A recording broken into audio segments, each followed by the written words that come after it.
Welcome to the most comprehensive, immersive, and absolute deep dive basketball analysis program on the internet.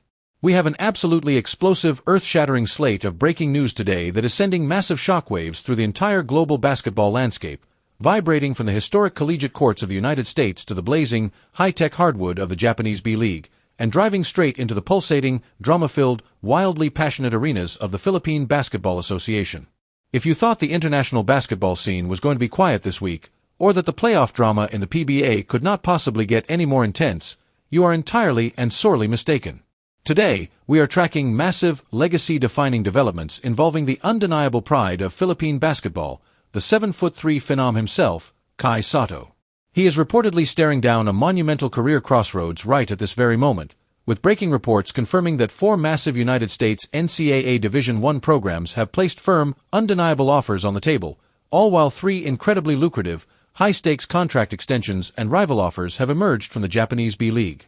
As if that was not enough to absolutely break the internet and send the basketball community into a complete frenzy, we have concrete, definitive updates regarding his absolute commitment to the Gilas Pilipinas national team for the upcoming, hypercritical international windows. This paints a deeply complex, highly nuanced picture of scheduling conflicts, national loyalty, grueling physical demands, and his ultimate, overarching career trajectory toward the NBA. We are going to dissect exactly what these offers mean, which pathway offers the most optimal route for his development, and how his recent personal milestones tie into this massive professional pivot. But we are absolutely not stopping there, because the Philippine Basketball Association is currently engulfed in absolute, unadulterated chaos, heartbreak, and controversy. We have a devastating, deeply emotional update regarding former National Basketball Association sensation, the son of an absolute legend, the towering and incredibly skilled Bol Bol. Bol was taking the PBA Commissioner's Cup by absolute storm, packing arenas, dominating the paint, and rewriting the statistical history books for the TNT Tropang Giga, before a catastrophic, heartbreaking Achilles injury struck him down right in the middle of a playoff run. The sheer anger, the devastating frustration, and the massive organizational fallout from Bol Bol's sudden, tragic medical departure from the Philippines is a story of astronomical proportions. It is a narrative of what could have been, a sudden derailment of an incredible redemption tour, and an event that has completely, irreversibly shifted the championship landscape, forcing legendary coach Chot Reyes and the TNT management to scramble in the wake of losing a player who was averaging an absolutely mind-boggling 37 points and 14 rebounds a night. We will break down exactly how this happened, what Bol Bol's recovery timeline looks like, the furious reactions surrounding the incident, and what this means for his ultimate goal of returning to the NBA.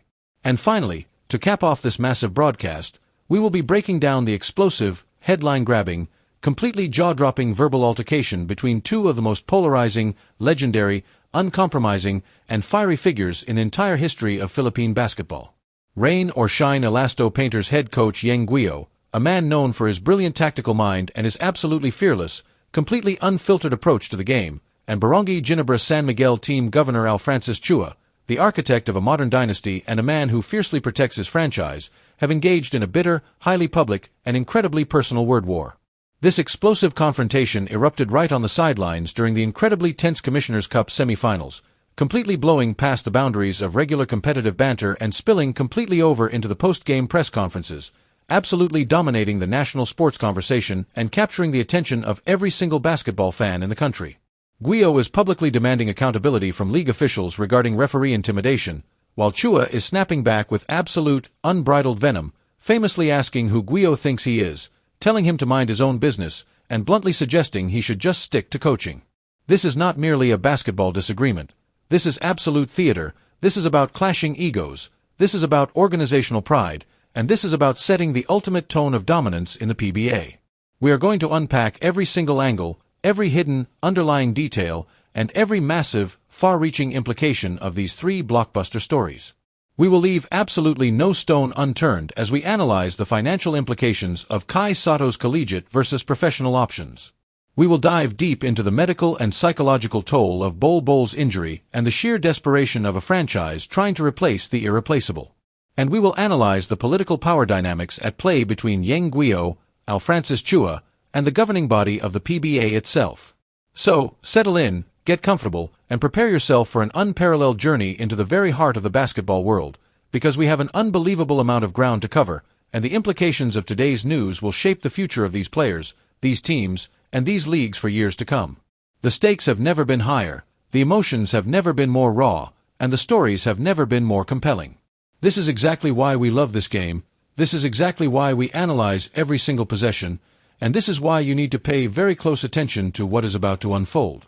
Let us immediately dive straight into the absolute center of today's massive news cycle. We are talking about Kai Sotto, the 7'3" center from the Philippines, a young man who has carried the weight, the expectations, and the fervent dreams of an entire basketball-crazed nation squarely on his massive shoulders since he was just a teenager dominating the high school ranks at Ateneo de Manila. 4 years, the narrative surrounding Kai has been a relentless, highly scrutinized pursuit of the ultimate dream, becoming the first homegrown Filipino player to step onto an NBA court. And today, that journey has hit what might arguably be the most fascinating, complex, and high-stakes intersection of his entire young career. The breaking reports that are absolutely dominating the headlines confirm that Kai Sotto is currently holding 4 distinct, highly competitive offers from United States NCAA Division I basketball programs, while simultaneously navigating 3 incredibly lucrative offers to remain in the Japanese B-League, all while cementing his unwavering commitment to suit up for Gilas Pilipinas in the upcoming FIBA windows. To truly understand the absolute gravity of this situation, we must first deeply analyze the collegiate angle. The United States NCAA Division I landscape is entirely different today than it was when Kai first burst onto the international radar. Back in 2020, when Kai made the groundbreaking, highly controversial decision to forego his amateur eligibility and sign with the NBA G League Ignite program, the rules surrounding collegiate athletics were incredibly rigid. By signing a professional contract, he effectively closed the door on the traditional college route.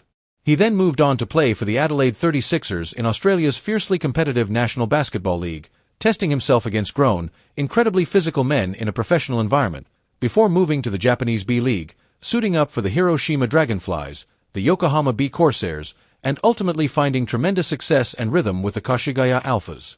However, the recent massive, absolutely revolutionary shifts in the NCAA's amateurism rules, specifically regarding name, image, and likeness deals and the broader re-evaluation of professional experience, have seemingly reopened a door that was previously thought to be welded shut permanently.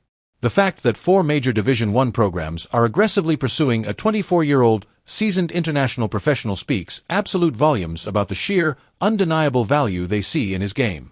These programs are not looking at a raw prospect. They are looking at a battle-tested, 7'3" rim protector who can shoot the perimeter jumper, pass out of the high post, and command absolutely massive international media attention. For Kai, the allure of the NCAA is incredibly strong. It offers a level of localized, intense American scouting exposure that international leagues sometimes struggle to replicate. Playing in a major college conference, competing in the legendary March Madness tournament, and being featured on national American television every single week provides a direct, highly illuminated runway to NBA front offices. It is a chance to rewrite his narrative in the American market, to prove his physical dominance against the absolute best young talent in the United States, and to experience the unique, electrifying atmosphere of college basketball. However, we must critically evaluate the massive risks involved. Transitioning from the highly structured, defensively complex, pick-and-roll heavy systems of the Japanese B-League to the frantic, athletic, highly emotional realm of college basketball is a massive adjustment.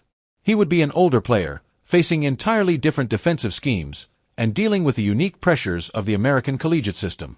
On the completely opposite side of the spectrum, we have the Japanese B-League, a league that has absolutely skyrocketed in quality, financial power, and global respect over the last 5 years. The reports indicating that 3 separate B-League teams are vying for his signature highlight his immense value in the Asian market. Over his recent tenure, specifically with Kashigaya, Kai has evolved into a highly reliable, double-double machine. He has learned how to utilize his massive frame, he has significantly improved his defensive rotations, and he has adapted to the blinding speed of Japanese guards. The B-League offers undeniable stability, highly lucrative, guaranteed financial compensation, a professional lifestyle he is incredibly comfortable with, and a league structure that heavily prioritizes and caters to high-level Asian imports. Staying in Japan means continuing to build upon an already highly successful foundation. It means playing against incredibly disciplined opponents, refining his fundamentals, and maintaining a massive commercial presence in a market that absolutely adores him. Furthermore, the B-League schedule, while demanding, has historically been relatively cooperative with FIBA international windows, a factor that is absolutely paramount for Kai.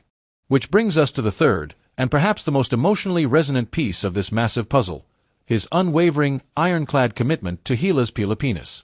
The phrase, "in Gilas Lalaro," is not just a tagline, it is a declaration of absolute national pride.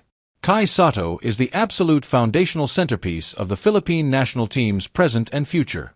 As Gilas prepares for the grueling, incredibly demanding upcoming FIBA windows, facing off against top-tier international competition, Kai's presence in the paint is completely non-negotiable.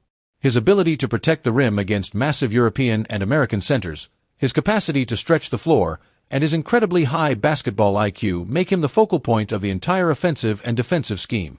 Any decision he makes, whether it is signing a massive NCAA letter of intent or inking a multi-million-dollar extension in the B-League, must be carefully, meticulously calculated to ensure his absolute availability for the national team.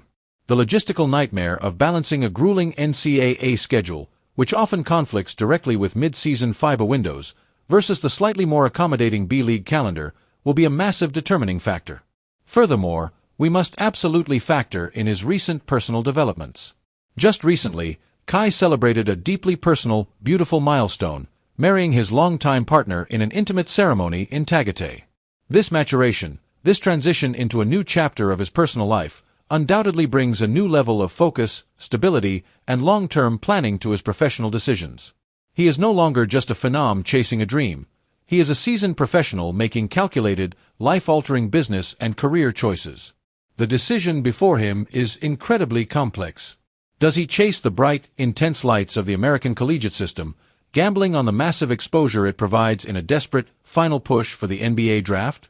Or does he secure his financial future, solidify his absolute dominance in the Japanese B-League, and guarantee his unhindered availability to lead Gilas Pilipinas on the international stage?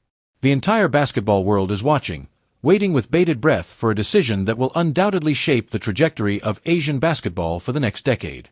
Now, we must dramatically shift our focus from the boardrooms of contract negotiations to the absolute heartbreak, the sheer, devastating agony that has just unfolded on the hardwood of the Philippine Basketball Association. We are talking about a story that has left fans completely stunned, management scrambling, and a highly promising career temporarily derailed. The news surrounding Bol Bol, the immensely talented, globally recognized, incredibly unique big man, is nothing short of a massive sporting tragedy.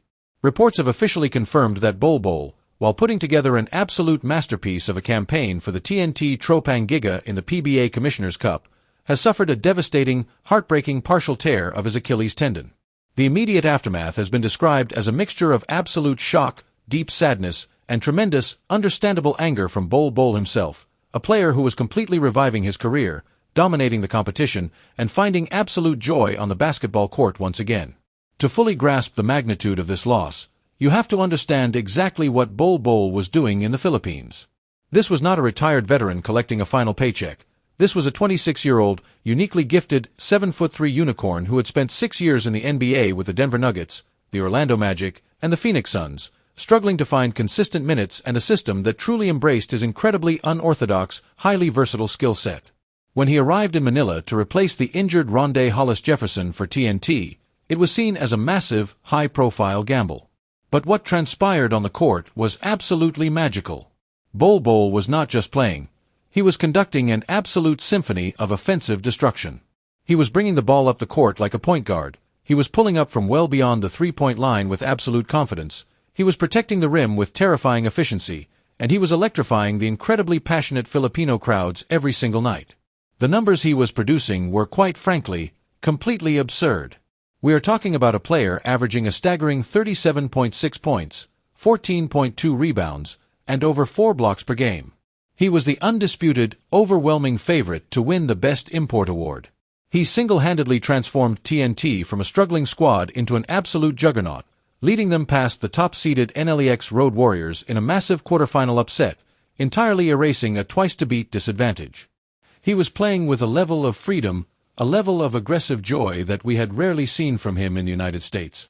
The Philippines had embraced him, and he had fully embraced the physicality, the passion, and the intense spotlight of the PBA. And then, in a fraction of a second, during the opening quarter of Game 2 of the semifinals against the Meralco Bolts, disaster struck. It was a completely non-contact injury, the absolute worst kind for a basketball player. A sudden collapse after a driving attempt, the agonizing clutch of the left ankle, the devastating realization sweeping across the arena as medical staff rushed the floor. Seeing Bol Bol stretchered off the court was a deeply traumatic moment for everyone watching. The anger, the frustration that Bol Bol is feeling right now, which has been widely reported and poorly translated in various headlines, is entirely justified and completely heartbreaking. He was on the absolute precipice of proving to the entire world, and specifically to NBA front offices, that he could be the focal point of a winning franchise, that he possessed the durability, the stamina, and the dominant mindset to lead a team to a championship. That entire narrative, that incredible redemption arc, was instantly shattered by a torn tendon. For the TNT Tropang Giga, the organizational fallout is completely massive. Head coach Chot Reyes, a man who has seen absolutely everything in his legendary career, was suddenly forced to navigate a playoff series without a player who was generating over 40% of their offense. The scramble to find a replacement, which ultimately led to the arrival of Chris McCullough, entirely disrupted their chemistry, their defensive rotations, and their overall team identity. While McCullough is a fantastic, proven player who brings a more integrated, team-oriented offensive flow, replacing the sheer, unique gravitational pull of a 7'3" perimeter threat like Bol Bol mid-series is an incredibly difficult, almost impossible task. The tragedy of Bol Bol's injury is not just the loss of a superstar for a playoff run. It is the brutal, unforgiving nature of professional sports, where a player's absolute peak, their moment of ultimate triumph, can be snatched away by a cruel, unpredictable physical failure. The road to recovery for an Achilles tear is incredibly long, deeply grueling, and highly uncertain, especially for a player of his unique size and physiology. The entire basketball world is sending their thoughts to Bol Bol, hoping that this is merely a deeply unfortunate delay, and not the tragic conclusion to a career that was just beginning to beautifully, brightly flourish in the heart of Manila. Finally, we absolutely must turn our attention to the sheer, unadulterated, fiery drama that has completely taken over the PBA Commissioner's Cup, overshadowing the action on the court and dominating the entire national conversation. We are talking about the explosive, bitter, highly public confrontation between Rain or Shine Elasto Painters head coach Yeng Guiao and Barangay Ginebra San Miguel team governor Alfrancis Chua. This is not a simple disagreement over a foul call. This is a deeply rooted, highly volatile clash of personalities, a battle over power dynamics, and a fundamental dispute over the unwritten rules of sideline conduct in professional basketball. When a legendary, famously outspoken coach publicly calls out a high-ranking, incredibly influential team executive, accusing him of referee intimidation, and the executive fires back with personal insults and dismissive commands, you know you have an absolute powder keg of a situation. The sheer intensity of this feud requires absolute, meticulous context. We are in the blazing heat of the PBA semifinals, a grueling, highly physical series between two teams with massive, passionate fanbases. The stakes are an appearance in the finals, legacies are on the line, and every single possession is contested with absolute ferocity.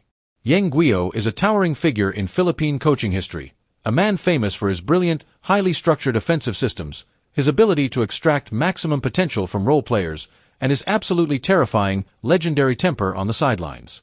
He does not back down from anyone, he constantly works the referees, and he operates with a fierce, uncompromising loyalty to his players. Alfrancis Chua, on the other hand, is the highly visible, incredibly powerful architect of the modern Ginebra dynasty. As the sports director for the massive San Miguel Corporation and the team governor for Ginebra, he is a figure of immense authority, known for his signature long hair, his constant, highly animated presence behind the team bench, and his unwavering, fierce defense of his franchise. The boiling point was reached in Game 4, a highly contentious, incredibly physical matchup. According to Guiao's detailed, highly publicized post-game statements, he was observing Chua constantly, aggressively communicating with the referees from the sidelines. In Guiao's incredibly experienced view, this constant communication from a team governor crossed a massive line from supportive banter into direct, inappropriate intimidation. Guiao, operating under the deeply held belief that coaches and assistant coaches have the right to complain, but high-ranking executives should remain above the fray, decided to confront Chua directly across the court. Guiao publicly stated that he asked Chua to simply stop talking to the officials, viewing it as a completely unfair advantage in a tightly contested series where officiating calls dictate the massive momentum swings of the game. The response from Alfrancis Chua, according to Guiao and highly publicized video clips of the ensuing verbal spat, was immediate, incredibly hostile, and deeply personal. Guiao claims that Chua hurled vulgar insults at him from across the floor, completely dismissing his request. But Chua did not stop there. In his own separate interviews with the press, Chua completely doubled down, firing back with absolute venom. His defense was incredibly pointed. He argued that Guiao was constantly meddling in affairs that were completely outside his jurisdiction. Chua famously stated, "He meddles with my team, he meddles with how a board of governors should act. He should just stick to his team, he should just do his job, he should just stick to coaching." The phrase, "Who are you, Yeng Guiao?"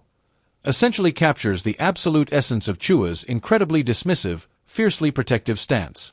This confrontation is massive because it highlights the incredibly complex, often blurry lines of authority and influence within the PBA. Guiao is raising a highly valid, critical point about the optics and the reality of referee intimidation. When a powerful executive, a man who sits on the league's board, is constantly barking at officials during a live game, does it subconsciously or overtly influence the whistle? Guiao, a man who has famously received countless technical fouls, ejections, and massive fines for his own behavior toward referees, pointed out the stark irony that Chua operates with apparent total impunity, never facing a technical foul despite his highly animated sideline behavior. Guiao is demanding an even playing field, a strict adherence to protocol where the incredibly difficult job of officiating is not further complicated by the intimidating presence of massive corporate executives. Conversely, Chua is operating from a position of absolute franchise defense. In his view, he is emotionally invested, he is fiercely protecting his massive investment and his players, and he completely rejects the notion that a rival coach has any right to dictate his sideline behavior. The fact that these two men are historically longtime friends and key figures in the Basketball Coaches Association of the Philippines adds an incredibly rich, highly dramatic layer of personal betrayal and professional friction to the entire ordeal. This verbal war absolutely electrified the remaining games of the series, turning a basketball game into a deeply personal grudge match. It forces the PBA Commissioner's office into a highly uncomfortable, intensely scrutinized position, requiring them to quietly or publicly define the exact parameters of acceptable behavior for team executives during live, highly televised playoff games. As we bring this incredibly dense, highly detailed, and emotionally charged deep dive to a close, we must take a significant step back and truly appreciate the absolutely breathtaking, incredibly complex, and relentlessly fascinating nature of the basketball world we are currently witnessing. We have traversed an incredible amount of territory today, moving seamlessly from the highly analytical, financially driven, and career-defining boardroom decisions of a young international prodigy, to the devastating, heart-wrenching, and physically agonizing reality of a catastrophic sports injury, and finally culminating in the fiery, ego-driven, and highly political sideline battles of legendary basketball figures. This broadcast has been a testament to the fact that basketball is never, ever just about putting a leather ball through an iron hoop. It is a massive, intricate tapestry woven with incredibly high human drama, massive economic stakes, intense national pride, and the fragile, unforgiving nature of physical athletic dominance. The saga of Kai Sotto remains one of the most utterly captivating narratives in modern international basketball. The sheer fact that he holds the keys to multiple, vastly different, incredibly lucrative futures, whether he chooses to test his mettle against the ferocious, highly scouted ranks of the American NCAA, or whether he decides to solidify his absolute financial and professional standing in the rapidly growing, highly respected Japanese B-League, is a testament to his undeniable, incredibly unique talent and the massive, relentless work he has put into refining his massive frame. Whatever decision he ultimately makes, one thing remains absolutely, undeniably certain: his ironclad commitment to Gilas Pilipinas. As long as he continues to proudly wear the national colors, as long as he remains the towering anchor of the Philippine defense, the entire nation will continue to support him with an intensity and a passion that is completely unmatched anywhere else on the globe. We will be monitoring his every single move, analyzing every single contract detail, and breaking down his decision the absolute second it is officially announced. Simultaneously, the devastating, incredibly unfortunate injury to Bol Bol serves as a brutal, chilling reminder of the incredibly fragile nature of athletic greatness. We witnessed a player completely reborn, a unique talent finding an absolute perfect rhythm, a superstar who was electrifying arenas and completely rewriting the statistical history of the PBA Commissioner's Cup, only to have it all snatched away in a completely silent, agonizing, non-contact moment. The sheer anger and deep frustration he is feeling right now is something every single sports fan can deeply empathize with. His incredible, dominant, yet ultimately tragic run with the TNT Tropang Giga will be remembered as one of the most spectacular, breathtaking, and ultimately heartbreaking short-term stints in the entire history of the Philippine Basketball Association. We extend our absolute best wishes to Bol Bol for a comprehensive, successful, and hopefully rapid recovery, with a sincere hope that we will eventually see his unique, highly entertaining brand of basketball grace the hardwood once again, whether that is in the PBA, the NBA, or anywhere else his incredible talent takes him. And finally, the explosive, highly public, and deeply personal war of words between Yeng Guiao and Alfrancis Chua will be analyzed, debated, and replayed by basketball fans for years to come. It was a completely raw, unfiltered, and highly dramatic collision of two massive egos, two incredible basketball minds, and two completely different philosophies on professional conduct and sideline authority.